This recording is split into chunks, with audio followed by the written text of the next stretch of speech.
नमस्कार, स्वागत है आपका बेटियों को समर्पित हमारी इस खास पेशकश में। मैं हूं आपके साथ मीना शर्मा। आज हम आपको मिलवाने जा रहे हैं एक ऐसी बेटी से जो 80 की उम्र में भी युवाओं जितनी ऊर्जा रखती हैं।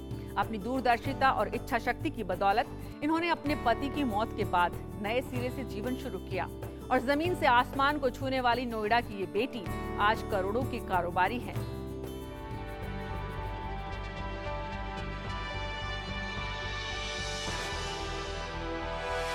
देश के उम्दा खिलाड़ियों की तस्वीरों से भरी ये दीवार किसी स्टेडियम या स्पोर्ट्स क्लब का एहसास कराती है, लेकिन उत्तर प्रदेश के साहिबाबाद औद्योगिक क्षेत्र में आने वाले लोगों को अपनी तरफ खींचने वाली ये दीवार दरअसल IFP पेट्रो प्राइवेट लिमिटेड की फैक्ट्री है।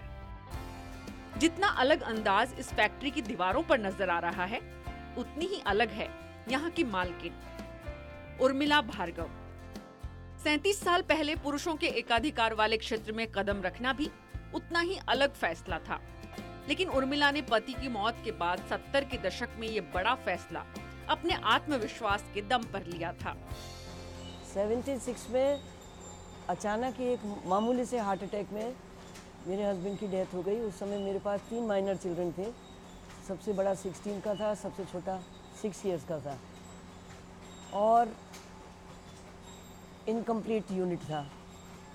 एंड तो 3 साल से की डिलेज के बाद में जो अपना कैपिटल था वो भी बहुत डिसिपेट हो चुका था, तो फाइनेंशियल कंडीशन भी बुरी थी और कोई रास्ता दिख नहीं रहा था जिसको कहना चाहिए।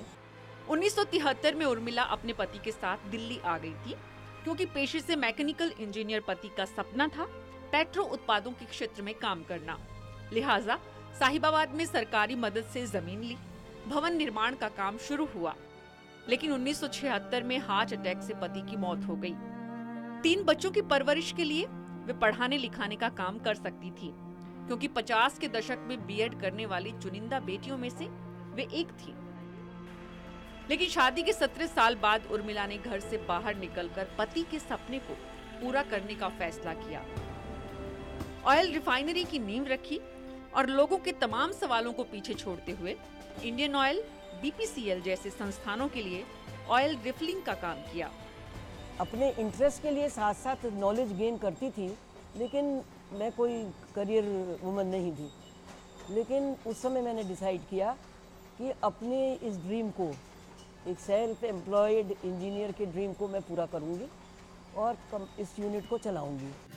नए उद्यमियों के सामने आने वाली भ्रष्टाचार से जुड़ी मुश्किलों से पार पाने के लिए उर्मिला ने अपने अनुभवों को किताब में उतारा, तो पेशेवर लोगों की कमी को पूरा करने के लिए आज वे नए प्रयासों में जुटी हुई हैं। हम यहाँ पर जो हमने प्रॉब्लम आती है, स्किल डेवलपमेंट सेंटर हम खोलना चाहते हैं और मोस्ट प्रॉब्ली 6-8 महीने में, क्योंकि जो प्रोजेक्ट हम एनविसाज करते हैं उसको हम पूरा भी कर लेते हैं। मथुरा के संपन्न परिवार की इस बेटी के पिता ने बाल विवाह के उस दौर में 23 साल की उम्र में शादी की थी, तो बेटी ने भी एक सफल उद्यमी बनकर परिवार और ससुराल का मान बढ़ाया।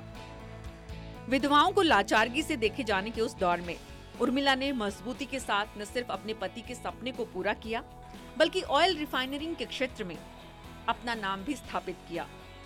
यूज्ड ऑयल रिफाइनिंग प्रोजेक्ट भी बहुत डिफिकल्ट है, क्योंकि आज तक भी दुनिया में इस टाइप का, इस रिफाइनिंग बिजनेस में कोई औरत नहीं है। ये देश का स्वाभिमान है, हमें इन पर अभिमान है। कोशिश ईमानदार हो तो उम्र भी आड़े नहीं आती, और कोशिश निरंतर हो तो हालात भी थक जाते हैं।